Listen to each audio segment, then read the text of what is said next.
The sun, a molten ball of fire in the cloudless expanse of the Harmony Creek sky, beat down relentlessly on the asphalt of County Road 42.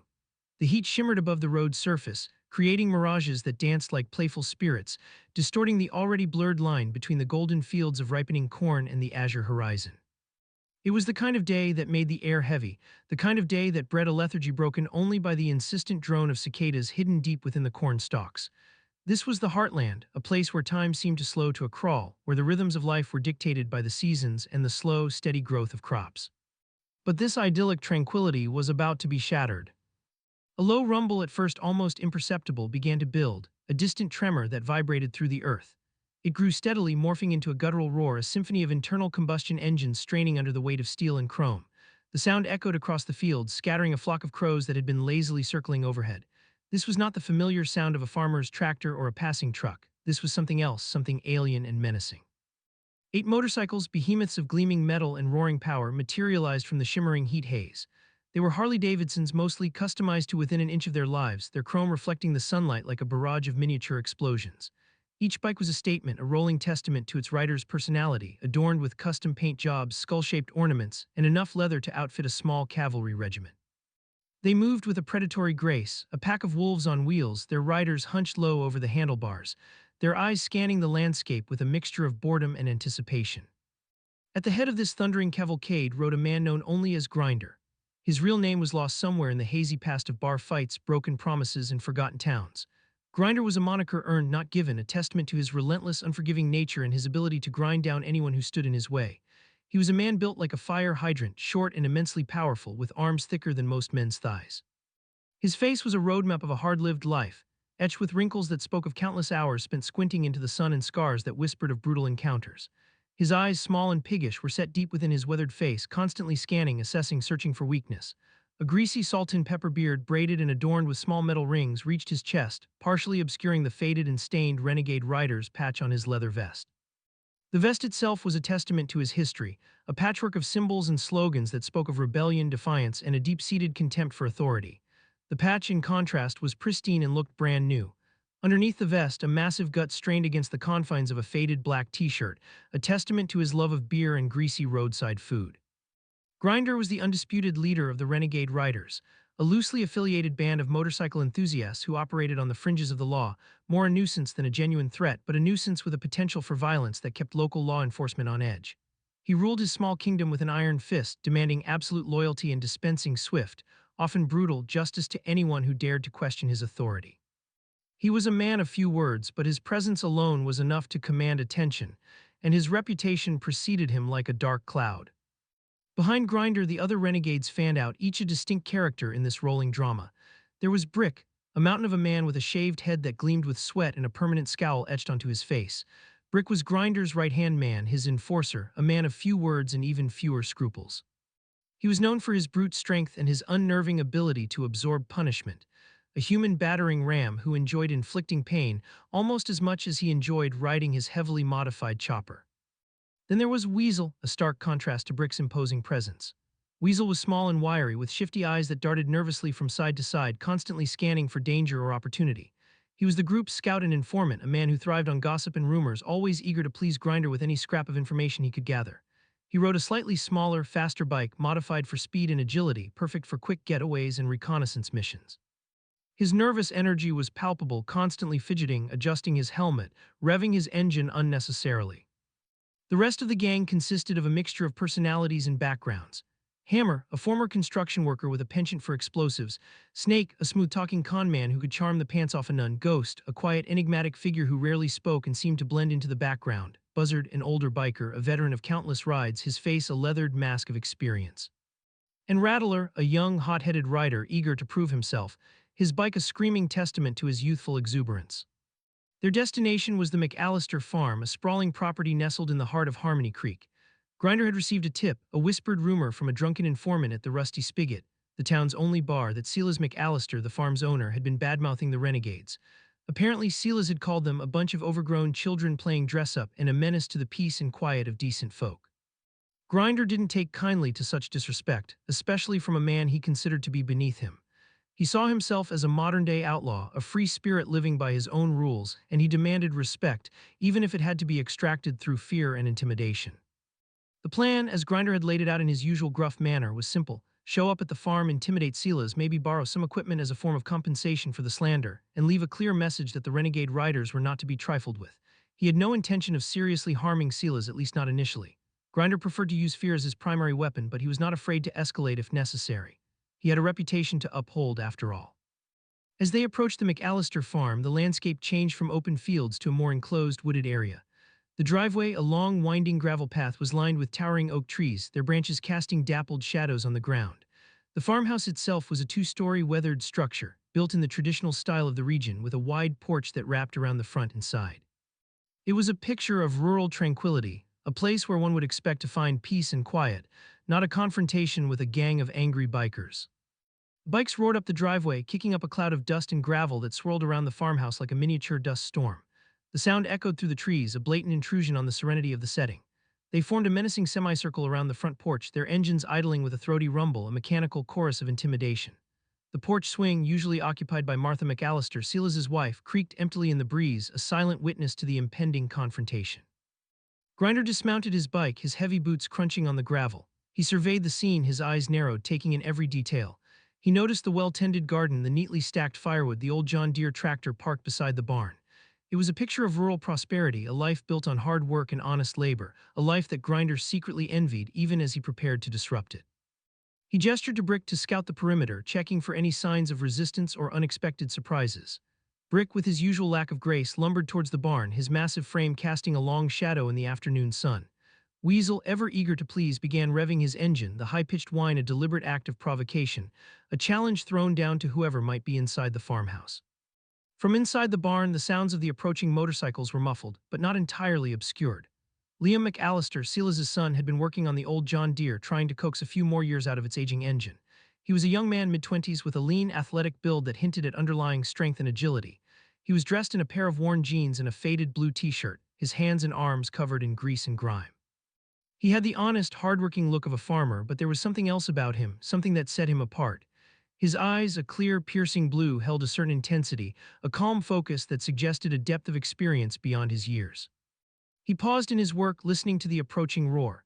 He recognized the sound of motorcycles, but the sheer number of them and the aggressive tone of their engines gave him pause. Harmony Creek wasn't exactly a biker hotspot, so their presence was unusual and likely not a friendly visit. He wiped his hands on a greasy rag, his movements deliberate and unhurried. He had a feeling this wasn't going to be a pleasant encounter. He stepped out of the barn, emerging into the bright sunlight silhouetted against the dim interior. He squinted, shielding his eyes with his hand as he took in the scene before him. 8 motorcycles, their riders a collection of leather-clad figures, were arrayed in a semicircle around the farmhouse. He didn't recognize any of them, but the renegade riders' patches on their vests were unmistakable. He'd heard stories about them, rumors of their troublemaking in neighboring counties. He knew this wasn't a social call. "Can I help you, gentlemen?" Liam asked, his voice calm and even, betraying none of the apprehension he felt. He stood his ground, his posture relaxed but alert, his eyes scanning the bikers, assessing their threat level. He was outnumbered, but he wasn't intimidated. Grinder stepped forward, his heavy boots crunching on the gravel, his sneer a mask of contempt. "We're looking for Silas McAllister," he said, his voice a gravelly growl. "Heard he's got a big mouth." Liam raised an eyebrow, a flicker of amusement in his eyes. "My father's in town picking up supplies," he replied. "He'll be back later. Is there something I can help you with?" He knew his father had a tendency to speak his mind, especially after a few beers at the Rusty Spigot. He'd probably said something about the renegades, and now they were here to pay a visit. "Yeah, you can help us," Grinder said, stepping closer, his voice dripping with menace. He stopped a few feet from Liam, his massive frame towering over the younger man. "You can tell your old man that the renegade riders don't appreciate being talked about. We like to be respected." He punctuated the word with a sharp jab of his finger towards Liam's chest, a deliberate act of intimidation. Liam didn't flinch. He simply held Grinder's gaze, his eyes unwavering, a subtle shift in his expression barely perceptible. The amusement was gone, replaced by a cold, calculating assessment. He had dealt with far worse threats than this in far more dangerous places. What Grinder, Brick, Weasel, and the rest of the renegades didn't know was that Liam McAllister wasn't just a farmer's son. He was Lieutenant Liam McAllister, a highly decorated Navy SEAL recently returned from a 6-month deployment in the Middle East. He had been involved in numerous high-risk operations, facing down heavily armed insurgents, navigating treacherous terrain, and enduring hardships that would make these bikers whimper. He was trained to assess threats, react instantly, and neutralize them with extreme efficiency and, if necessary, deadly force. He was a weapon honed to a razor's edge, and these bikers had just unknowingly poked a sleeping tiger. Right now, Liam was calmly analyzing the situation. 8 bikers, all armed with varying degrees of attitude and likely some concealed weapons. He was unarmed, but he knew he could use his surroundings to his advantage. The barn, the tractor, the tools, even the gravel driveway, all potential weapons in the right hands. He was calculating angles, distances, reaction times, formulating a plan of action. He was calm, not because he wasn't afraid, but because fear was a luxury he couldn't afford. Fear clouded judgment, slowed reaction time, and made mistakes. And mistakes in his line of work could be fatal. The air thickened with tension, a palpable silence broken only by the idling engines of the motorcycles and the distant caw of a crow. It was a classic standoff, a predator-prey dynamic playing out under the vast, indifferent sky. The hawk, still circling overhead, seemingly sensed the change as its screeches cut through the mechanical noise below. It felt as if the world itself was holding its breath, waiting to see what would happen next. The corn stalks, usually animated by a soft breeze, remained eerily still as they looked on to the seemingly random yet important conflict. Liam's eyes, those piercing blue irises that had seen the horrors of war and the quiet dignity of resilience, narrowed slightly. The jab of Grinder's finger, meant to be intimidating, felt like a mosquito bite against the backdrop of what he'd endured. He didn't react outwardly, didn't flinch or recoil. Instead, he held Grinder's gaze, a subtle shift occurring within him, a transition from farmer's son to trained warrior. It was a mental switch he'd flipped countless times in far more perilous situations, a compartmentalization of fear and emotion, a focusing of his senses and intellect on the task at hand. Respect is earned, not demanded, Liam said, his voice still calm but with a subtle edge, a hint of steel beneath the velvet. It wasn't a challenge, not overtly, but a statement of fact, a principle he lived by. It was also a subtle probe, a test to gauge Grinder's reaction, to see how far he was willing to push this.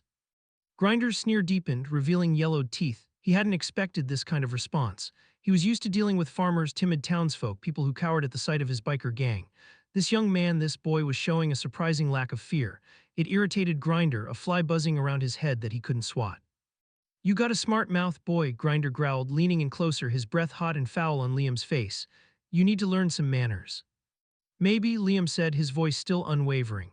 "But I think you're the ones who need a lesson. You're on private property, harassing my family. I suggest you leave before things get unpleasant." The word unpleasant hung in the air, laced with a subtle ambiguity that sent a shiver down Weasel's spine. He shifted nervously on his bike, glancing at Brick for reassurance.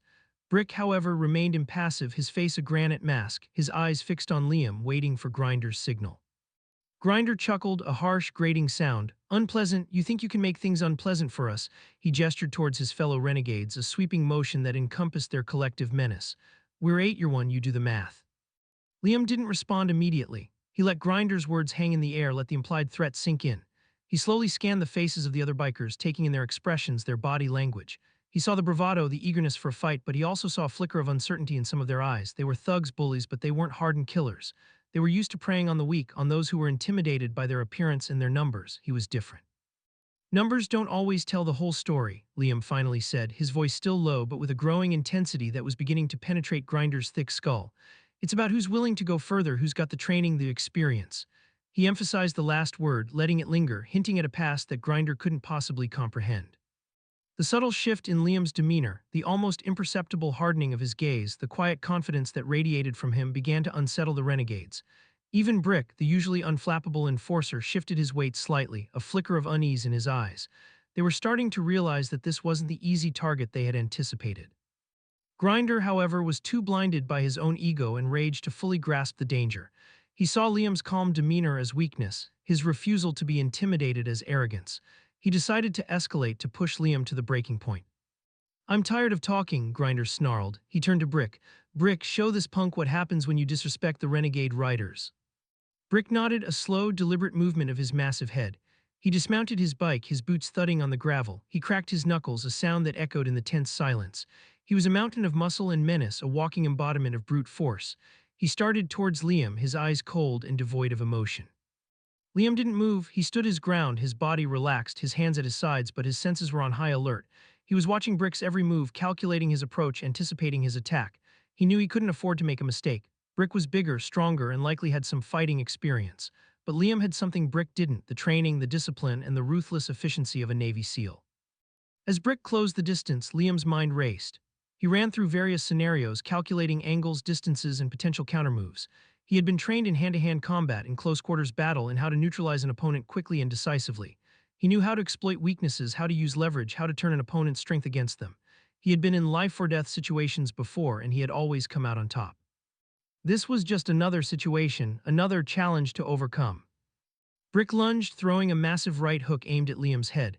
It was a predictable move, telegraphed, the kind of attack a street brawler would use. Liam saw it coming a mile away. He sidestepped the blow with effortless grace, the punch whistling past his ear. He then moved with lightning speed, stepping inside Brick's guard, his body a coiled spring. He delivered a series of rapid strikes, not punches, but precise targeted blows to pressure points, nerve centers, vulnerable areas. He hit Brick's solar plexus, a crippling blow that knocked the wind out of the larger man. He followed it up with a sharp jab to the throat, another to the side of the knee, and a final, devastating blow to the groin. Brick crumpled, his massive frame collapsing like a felled tree. He gasped for air, his face contorted in pain, his eyes wide with disbelief. He had never been taken down so quickly, so efficiently. He had underestimated his opponent, and he was paying the price. The other renegades watched in stunned silence. Their jaws dropped, their eyes wide with disbelief. They had expected Brick to make short work of Liam, to pummel him into submission. They had never seen Brick taken down like that, especially by someone so much smaller. Liam stood over Brick, his breathing slightly elevated but otherwise unfazed. He looked at Grinder, his eyes cold and hard. "Anyone else?" he asked, his voice devoid of emotion. The challenge hung in the air, a stark reminder of the shift in power. The renegades who had arrived with such swagger and bravado were now a picture of stunned silence and growing fear. Weasel, ever the coward, started to back his bike away, his eyes darting nervously between Liam and the road. Hammer, Snake, and Ghost exchanged uneasy glances, their confidence shattered. Buzzard, the oldest of the group, shook his head slowly, a grim expression on his face. He had seen enough violence in his life to know when a situation had turned sour. Rattler, the youngest and most impetuous, seemed torn between wanting to fight and wanting to flee. Grinder was furious. His face was red with rage, his fists clenched so tightly that his knuckles were white. He had been humiliated, his authority challenged, his enforcer taken down like a chump. He couldn't believe what he was seeing. This farmer's son was single-handedly dismantling his gang, his carefully constructed image of power and intimidation. You think you're tough," Grinder sputtered, his voice shaking with anger. "You think you can take us all on?" He was trying to regain control, to salvage the situation, but his voice lacked its usual conviction. Liam didn't answer, he simply held Grinder's gaze, his expression unreadable. He knew he had the upper hand, but he also knew that the situation was still volatile. Grinder was a cornered animal, and cornered animals were dangerous. He decided to try a different tactic to de-escalate the situation without backing down. "I don't want any trouble," Liam said, his voice calm and reasonable. "But I won't be bullied and I won't let you harass my family. Now I'm going to ask you one last time, leave, get on your bikes and go." It was a calculated risk. He was giving Grinder an out, a way to save face without resorting to further violence. But he was also making it clear that he wouldn't hesitate to defend himself and his property if necessary. Grinder hesitated. He was torn between his pride, his rage, and the growing realization that he had seriously underestimated his opponent. He looked at his fallen comrade, Brick, still writhing on the ground, gasping for air. He looked at the other renegades, their faces a mixture of fear and uncertainty. He looked at Liam, standing tall and resolute, his eyes unwavering. He knew he was beaten. He knew that if he pushed this any further, it would only end badly for him and his gang. But he couldn't back down completely. He couldn't afford to lose face in front of his men. "This isn't over," Grinder growled, his voice still filled with anger but lacking its previous conviction. "We'll be back. You haven't seen the last of the renegade riders." It was a hollow threat, a desperate attempt to salvage some shred of dignity. Liam didn't respond. He simply watched as Grinder, with a visible effort, helped Brick to his feet. The other renegades, relieved that the confrontation was over, quickly mounted their bikes. They started their engines, the roar a defiant but ultimately empty gesture. As they rode away, kicking up dust and gravel, Liam remained standing there, watching them go. He didn't relax until they were completely out of sight, until the roar of their engines faded into the distance. He then turned and walked towards the barn, his mind already racing, assessing the situation, planning his next move. He knew this wasn't over. Grinder's pride had been wounded, and he would likely seek revenge. Liam needed to be prepared. He needed to protect his family, his home. He was a Navy SEAL after all, and this was his new mission. The sun, still baking everything under it, no longer had the same intensity. The change was palpable. The dust settled slowly, the silence returning to the McAllister farm, punctuated only by the chirping of crickets and the distant mooing of cows. Liam watched the receding taillights of the renegades' motorcycles until they disappeared around a bend in the road, swallowed by the gathering dusk. He didn't relax his guard, though. He knew from experience that a wounded enemy, especially one driven by pride and a thirst for revenge, was unpredictable.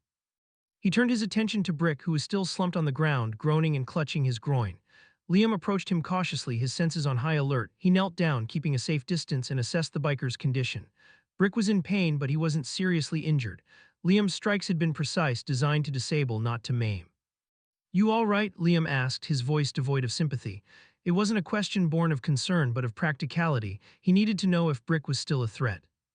Brick looked up at him, his eyes filled with pain and resentment. "Go to hell," he mumbled, his voice hoarse. Liam ignored the insult. "You need to get that checked out," he said, nodding towards Brick's injured groin. "You're lucky I didn't do more damage." Brick just glared at him, his face contorted in a grimace. Liam stood up. He had no intention of offering any further assistance. He had given the renegades a chance to leave peacefully, and they had chosen violence. They had brought this on themselves. He walked back towards the farmhouse, his mind already working, formulating a plan. He knew Grinder would be back, and he needed to be prepared. He couldn't risk his family's safety. He needed to take proactive measures to anticipate Grinder's next move and counter it. As he reached the porch, he noticed the old rocking chair, the one his mother usually occupied, still creaking gently in the breeze. He thought of his parents, Silas and Martha, and a wave of protectiveness washed over him. He had been away for so long, fighting other people's battles, that he had almost forgotten the simple, peaceful life he had left behind. He was determined to protect that life, to keep his family safe from harm. He went inside the farmhouse, the familiar scent of his mother's cooking, a lingering aroma of roasted chicken and apple pie filling his nostrils. It was a comforting smell, a reminder of home, of normalcy. But he knew that normalcy was a fragile thing, easily shattered by violence and chaos. He found a first aid kit in the bathroom and went back outside to tend to a small cut on his knuckle, a minor injury sustained during the scuffle with Brick. As he cleaned the wound, he thought about his training, the countless hours spent honing his skills, preparing for combat. He had never imagined he would be using those skills on his family's farm against a bunch of motorcycle thugs. But life had a way of throwing curveballs, of testing you in unexpected ways. He finished bandaging his hand and went to the kitchen.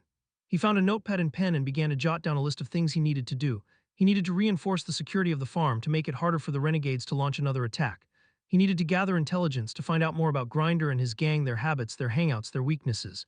He needed to contact some of his former SEAL teammates to ask for their advice and, if necessary, their assistance. He knew he was taking on a considerable risk. He was a lone man against a gang of outlaws, but he was a trained warrior, a seasoned veteran, and he had faced far greater odds before. He wasn't afraid, he was determined. He was a McAllister, and he would protect his family and his home, no matter the cost. He started with the perimeter. He walked the entire property line, checking for weak points, potential entry points. He noted areas where the fence was low or damaged, where the vegetation was overgrown, providing cover for intruders. He made a mental note to repair the fence, to clear the brush, to install motion sensor lights. He then inspected the barn, the outbuildings, the farmhouse itself. He checked the locks on the doors and windows, making sure they were secure. He considered installing an alarm system, but he knew that would take time, and he needed something more immediate. He decided to reinforce the doors with steel bars to make them harder to force open. He spent the rest of the evening working, driven by a sense of urgency. He gathered tools from the barn, a hammer, a saw, a drill, nails, screws, lengths of steel reinforcing bar. He worked tirelessly, fueled by adrenaline and a fierce determination to protect his family. He reinforced the doors, repaired the fence, cleared the brush. He was a one-man security detail, transforming his peaceful farm into a fortified position. As he worked, he thought about his SEAL training, the countless hours spent learning about security, surveillance, counter-surveillance, defensive tactics. He remembered the lessons he had learned, the principles he had been taught. He applied those principles to his current situation, adapting them to the specific challenges he faced. He also thought about Grinder, about his personality, his motivations, his likely response. He knew that Grinder was driven by pride, by a need to maintain his image as a tough, ruthless leader. He had been humiliated, and he would seek revenge. Liam knew that the next attack would likely be more violent, more organized, more determined. He decided to reach out to some of his former SEAL teammates. He had maintained close contact with them since leaving active duty, sharing stories, offering support, maintaining the bond of brotherhood forged in combat. He knew he could count on them for advice, for guidance, and if necessary, for assistance. He went inside the farmhouse and found his old, secure satellite phone, a relic from his days in the service. He dialed a familiar number, the number of his former team leader, a man named Jake "Ripper" Thompson.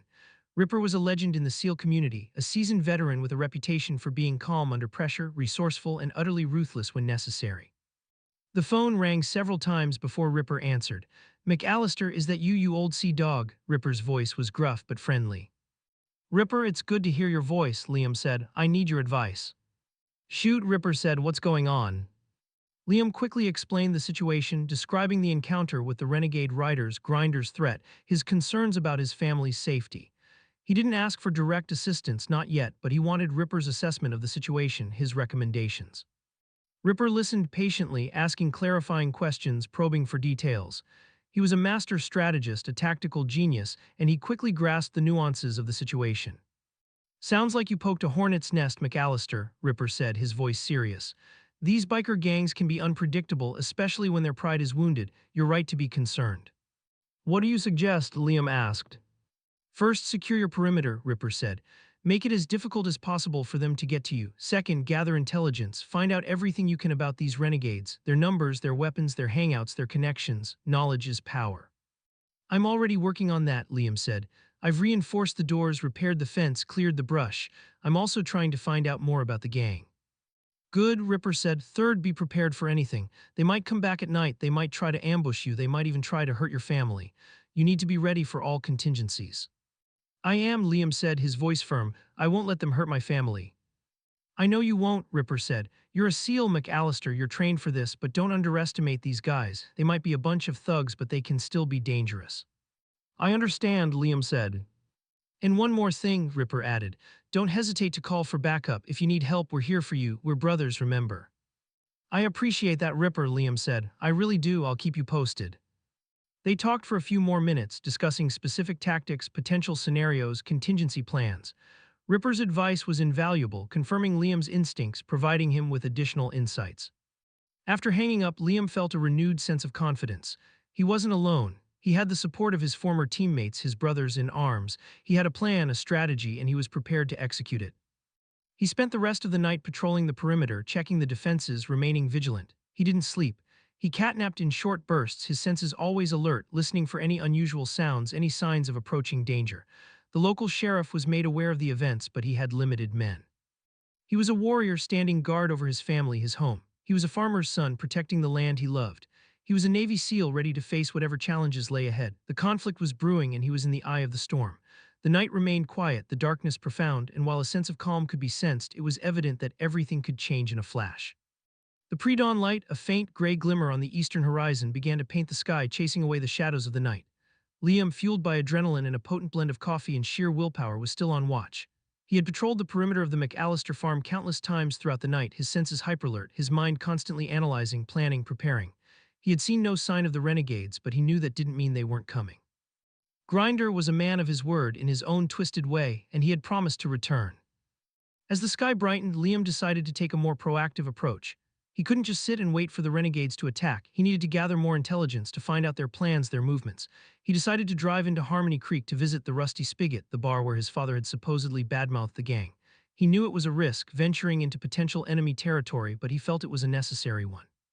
He needed information, and the Spigot was the most likely place to get it. He armed himself not with a firearm, but with a discreetly concealed tactical knife, a tool he was intimately familiar with.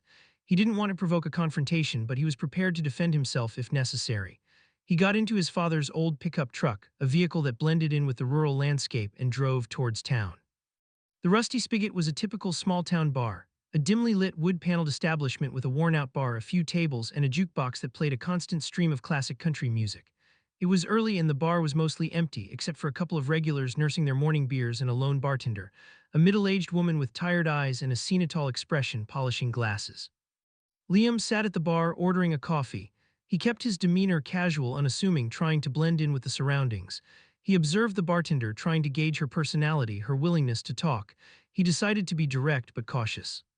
"Morning," he said to the bartender, his voice friendly. "Quiet morning." "It usually is," she replied, her voice flat, without much inflection, "until the afternoon crowd rolls in." "I heard there was some trouble here the other day," Liam said casually. "Something about my father, Silas McAllister, and a biker gang." The bartender's eyes narrowed slightly, a flicker of recognition in her gaze. "Yeah, I remember that," she said. "Your dad had a few too many and started running his mouth about the renegade riders." "Do you know what he said exactly?" Liam asked. "Oh, the usual stuff," she said, shrugging. "Called them names, said they were a bunch of troublemakers, nothing he hasn't said before." "Do you know anything about the gangs?" Liam asked, pressing further. "Where they hang out, what they do?" The bartender hesitated, glancing around the mostly empty bar. Look, I don't want any trouble, she said. Those guys can be nasty. I understand, Liam said, but they came to my family's farm yesterday, threatened us. I need to know what I'm dealing with. The bartender studied him for a moment, assessing his sincerity. She saw the determination in his eyes, the quiet intensity that belied his calm demeanor. She sighed. They hang out mostly at a place called the Devil's Den, a roadhouse about 10 miles south of town, she said, her voice low. It's a rough place even for them. They also have some connections with a scrap yard owner, a guy named Scrappy Joe on the outskirts of town. Thank you, Liam said. That's helpful. He finished his coffee, paid the bartender, and left the bar. He had gotten the information he needed. He now knew two potential locations where he might find Grinder and the Renegades, the Devil's Den and Scrappy Joe's scrapyard. He decided to check out the scrapyard first. It was closer, and it seemed like a less obvious place for the Renegades to gather in the daytime. He drove towards the outskirts of town, following the bartender's directions. Scrappy Joe's scrapyard was a sprawling mess of twisted metal, rusting car bodies, and piles of discarded machinery. It was a desolate, almost post-apocalyptic landscape, a fitting backdrop for the kind of shady dealings that likely took place there. Liam parked his truck a short distance away, concealed behind a grove of trees. He approached the scrapyard on foot, moving cautiously, using the cover of the wrecked vehicles to conceal his approach. He observed the scene, scanning for any signs of activity, any indication of the Renegade's presence. He saw a couple of men working in the yard, dismantling cars, but they didn't look like bikers. He continued his reconnaissance, circling the perimeter of the yard, his senses on high alert. He spotted a cluster of motorcycles parked behind a large warehouse, partially hidden from view. They were Harley-Davidsons, customized in the same style as the Renegade's bikes. He was sure he had found them. He moved closer, using the cover of a stack of crushed cars to get a better view. He saw Grinder, Brick, and several other Renegades gathered around a table, talking and drinking beer. They were armed, some with pistols, others with knives. They looked relaxed, confident, unaware of his presence. Liam carefully retreated, returning to his truck. He had found the Renegades, and he had a good idea of their numbers and their armament. He now needed to formulate a plan. He couldn't take them on alone, not in their own territory. He needed backup. He decided to call Ripper again to request assistance. He dialed the number, his heart pounding in his chest. "Ripper, it's McAllister," he said, his voice urgent. "I found them. They're at Scrappy Joe's scrapyard south of town. I need help." "We're on our way," Ripper said, his voice calm and reassuring. "We're about an hour out. Can you hold them there?" "I'll do my best," Liam said, "but they're armed and dangerous." "Understood," Ripper said. "Don't engage unless you have to. We'll be there soon." Liam hung up the phone. He knew he had to keep the Renegades at the scrapyard to prevent them from scattering or launching another attack on his family. He decided to create a diversion, something to distract them, to keep them occupied until Ripper and his team arrived. He searched the back of his truck and found a can of gasoline, a remnant from his father's farming supplies. He had an idea. It was risky, but it was the best option he had. He carefully approached the scrapyard again, this time targeting a pile of old tires near the perimeter. He poured gasoline on the tires, creating a large, flammable pool. He then retreated to a safe distance, took out his lighter, and ignited the gasoline. The tires erupted in flames, a massive bonfire that sent thick black smoke billowing into the sky. It was a spectacular distraction, a clear signal of trouble. The Renegades, startled by the sudden explosion of flames, jumped to their feet, shouting and cursing. They ran towards the fire, trying to assess the situation to figure out what was happening. Liam used the chaos to his advantage. He moved quickly and silently, circling around the scrapyard, positioning himself for a better vantage point. He watched as the Renegades, distracted by the fire, left their weapons unattended at the table. It was a perfect opportunity. He waited, his heart pounding, his senses on high alert. He knew that Ripper and his team were on their way, but he didn't know how long it would take them to arrive. He had to keep the Renegades contained to prevent them from escaping or launching another attack. The fire raged, the black smoke obscuring the sky, creating a scene of chaos and confusion. The Renegades were running around, shouting orders, trying to extinguish the flames. They were completely focused on the fire, unaware of the real threat that was lurking in the shadows. Suddenly, a convoy of vehicles roared into the scrapyard, their headlights flashing, their sirens wailing. It was Ripper and his team arriving in force. They were a well-coordinated unit, moving with precision and efficiency. They quickly surrounded the Renegades, cutting off their escape routes. Grinder, realizing that he was trapped, turned to face the approaching SEALs, his face a mask of rage and defiance. He grabbed a pistol from the table and fired a shot, a wild, desperate act of resistance. The SEALs returned fire, their shots precise and deadly. The Renegades, caught completely off guard, were quickly overwhelmed. Some surrendered, dropping their weapons and raising their hands. Others tried to fight, but they were no match for the highly trained, heavily armed SEALs. Grinder, refusing to surrender, continued to fire his pistol, screaming obscenities.